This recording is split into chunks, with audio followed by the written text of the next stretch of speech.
Received a letter from PayPal's debt collectors? Today we'll tackle this by looking at 5 of the most important things you need to know when dealing with PayPal debt collectors. Just to be clear, I don't give financial or legal advice, I'm just making sure that you have access to the information that you need to make informed decisions. So number 1, are PayPal debt collectors legitimate? If you don't recognise the company name, it might be that PayPal have passed your debt onto a debt collection agency. Whilst there are a bunch of scams out there when it comes to debt collectors, I'm afraid that this is unlikely to be a scam. However, you should never pay unless you are certain that the debt is yours.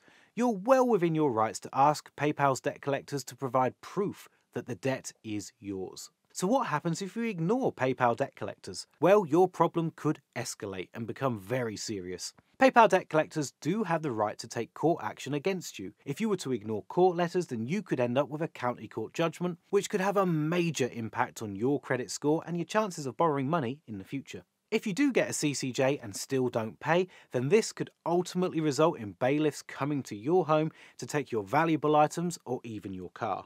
There's a big difference between having a debt collector, like a PayPal debt collector, chasing you and having a bailiff come to your home. I can't urge you enough that now is the time to take action on your debt while there are still options available to you. So please don't ignore PayPal debt collectors, and we'll get to what you can do instead later in the video. So what are the rules that PayPal debt collectors have to follow? Despite being legally appointed to collect your debt or outright owning your debt, there are several things that PayPal debt collectors cannot do when it comes to collecting debt. Knowing what PayPal debt collectors can and can't do will make you feel a lot more comfortable and confident when dealing with them. They are not allowed to visit you at your place of work without you giving them specific permission to do so. Before this rule was put in place, some debt collectors would show up when you're working and try to make you feel awkward as a way of pressurising you into paying. On a similar note, they're not allowed to speak to neighbours, friends or family about your debt. Again, this is to stop them trying to embarrass or shame you into paying your debt.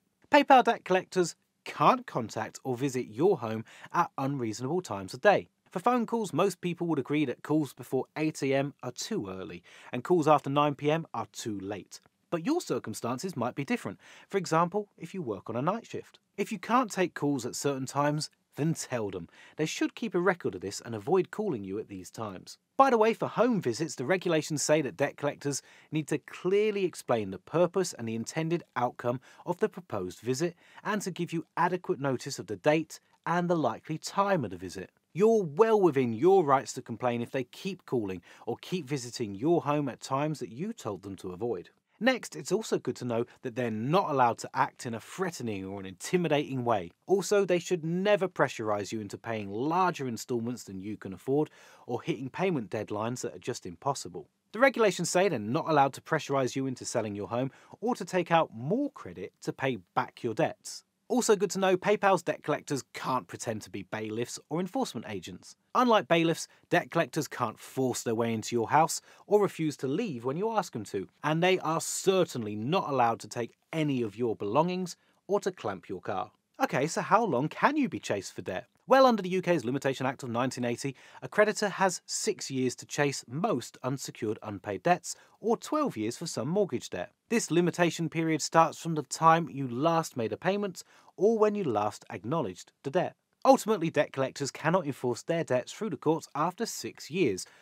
But if you've already been taken to court and have a CCJ registered against you, then there's no end date for how long you can be chased. So how do I pay less and come to an agreement with a PayPal debt collector? Well, there are a number of ways that you might be able to reduce the amount you pay. If PayPal's debt collectors are adding interest and charges to your debt, then you could ask to freeze them to help you get back on track and clear your debts quicker. Debt collectors are more likely to stop or reduce the interest and charges if you can prove you're in financial difficulties. Maybe you could put together a budget that shows your income and your essential living costs so that you can clearly demonstrate your position. You can also use that same budget to negotiate a reduced payment. Again, for this you'll need to show why you can't afford a higher repayment, so make sure that you're clearly showing your income and essential living costs so that you can demonstrate what you can afford. Sometimes debt collectors will only agree to reduced payments for a short period of time, and at the end of this period, then they'll want an update on your situation. Other times they will agree to a much longer repayment time. It will depend on the nature of your debt and your individual circumstances.